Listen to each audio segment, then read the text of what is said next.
Coucou toi! Aujourd'hui, je vais te raconter l'histoire de Monsieur Toucan. Tu connais Monsieur Toucan? Il est très joli, avec son grand bec plein de couleurs. Mais aujourd'hui, quelque chose ne va pas. Monsieur Toucan ne veut plus chanter. Pourtant, d'habitude, il chante tous les matins dans la forêt pour réveiller les animaux. Que se passe-t-il donc? Eh bien, installe-toi confortablement. Ouvre grand tes oreilles et découvrons ensemble pourquoi Monsieur Toucan a perdu sa jolie voix.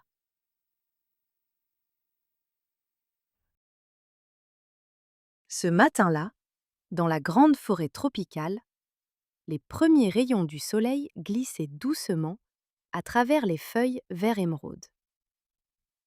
Les oiseaux s'étiraient, les singes bâillaient, et même les papillons semblaient s'éveiller lentement, comme s'ils hésitaient à déplier leurs ailes.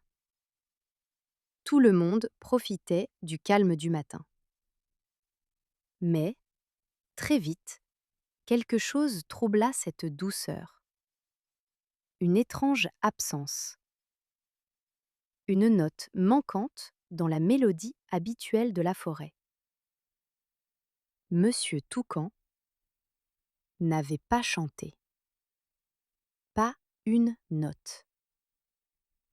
Pas un seul trille pour annoncer le lever du soleil. Les singes se regardèrent interloqués. Ils se grattaient la tête, comme pour vérifier s'ils n'avaient pas mal entendu. « C'est bizarre », murmura l'un d'eux. Les grenouilles, elles, cessèrent de coasser un instant et se mirent à discuter entre elles d'une voix grave et posée, comme si elles débattaient d'un grand mystère.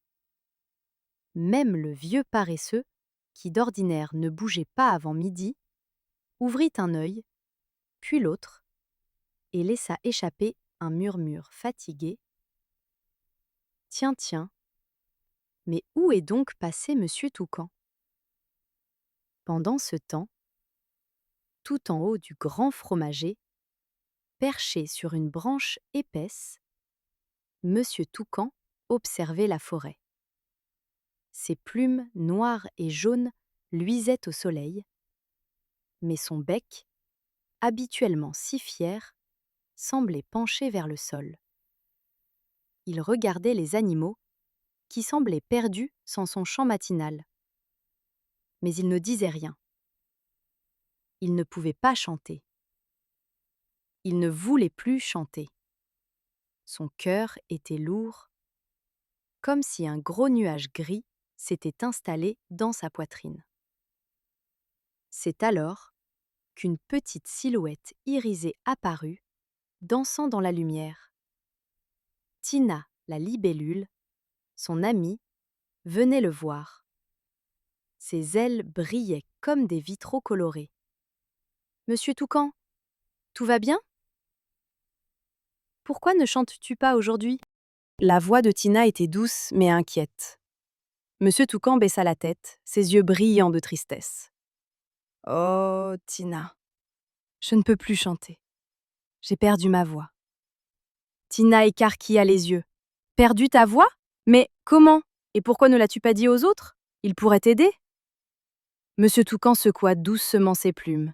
« Je ne voulais pas déranger mes amis avec mes soucis. » Tina le fixa un moment, comme si elle cherchait dans ses yeux la solution. Puis déterminée, elle fit demi-tour. « Très bien.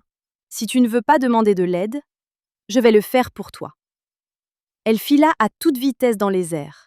D'abord, elle rejoignit Léon, le perroquet aux plumes rouges, bleues et vertes, qui passait ses matinées à raconter des histoires incroyables aux jeunes oiseaux. « Léon, Léon, Monsieur Toucan a perdu sa voix, peux-tu l'aider ?» Léon déploya ses grandes ailes et cligna de l'œil. « Perdre sa voix ? Oh, je connais peut-être un remède. Allons-y !» Puis Tina vola vers la mare au nénuphar, où Sissi la grenouille préparait des tisanes avec des plantes médicinales. « Sissi, Sissi, Monsieur Toucan ne peut plus chanter, viens vite l'aider !» Sissi bondit hors de l'eau, éclaboussant tout autour. Bien sûr, attends-moi. J'apporte mon panier de plantes. Enfin, Tina traversa les lianes pour trouver Timéo, le singe malin, qui savait toujours comment remonter le moral des autres. Il était justement en train de tresser une couronne de fleurs. Timéo, Monsieur Toucan a besoin de toi. Compte sur moi, répondit-il en sautant aussitôt de branche en branche.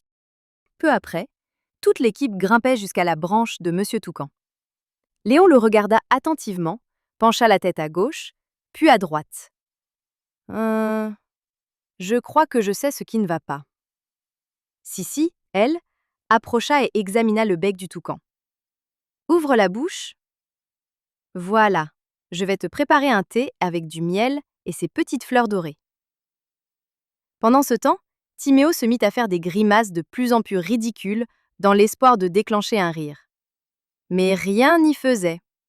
Monsieur Toucan murmura. Vous êtes gentil, mais je crois que rien ne marchera. Ma voix est partie pour toujours. Timéo fronça les sourcils. Dis-moi, qu'est-ce qui s'est passé juste avant? Monsieur Toucan prit une grande inspiration. Hier, j'étais près de la rivière. Les crocodiles me regardaient. Alors j'ai voulu les faire rire. J'ai imité le rugissement du lion, mais j'ai crié si fort que ma voix s'est éteinte d'un coup. Un silence, puis un éclat de rire général. Léon tapota l'aile du toucan. Mon ami, tu n'as pas perdu ta voix pour toujours, elle est juste fatiguée. Avec un peu de repos, elle reviendra encore plus belle. Monsieur Toucan releva la tête, les yeux brillants d'espoir. Vraiment? Bien sûr, répondit Sissi. Et la prochaine fois, si tu as un souci, parle-en à tes amis.